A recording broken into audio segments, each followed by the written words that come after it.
Sa pagpapatuloy ng operasyon ng mga tauhan ng Manila Traffic and Parking Bureau dito po sa lungsod ng Maynila, 20 e-trike na po ang natikitan. Ito po dahil sa pagdaan nila dito sa kahabaan ng Taft Avenue. Pero yung nagmumula ho dito sa Quirino Avenue na tumatawid sa Taft Avenue papunta doon sa kabila ay pinapaalalahanan lamang po sila. No? Sinasabihan lamang po sila na bawal nga silang bumaybay dito sa kahabaan ng Taft Avenue.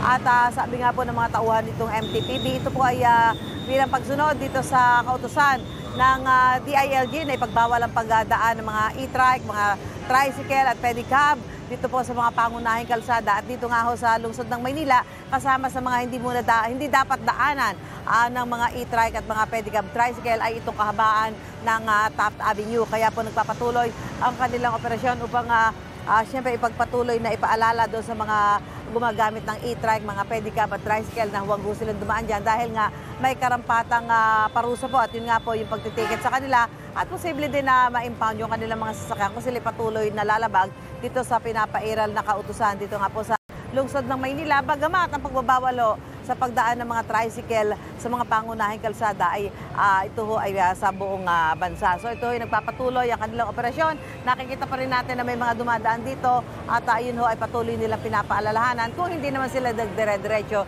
dito sa kahabaan ng Taft Avenue at ito'y bunsod na rin po ng kautusan ng DILG dahil nga sa mga aksidenteng na itatala kung saan ay sangkot itong mga e-trike, pedicab at mga tricycle na dumadaan sa mga pangunahing kalsada. Mga kapuso, para una ka sa mga balita, mag-subscribe sa GMA Integrated News sa YouTube.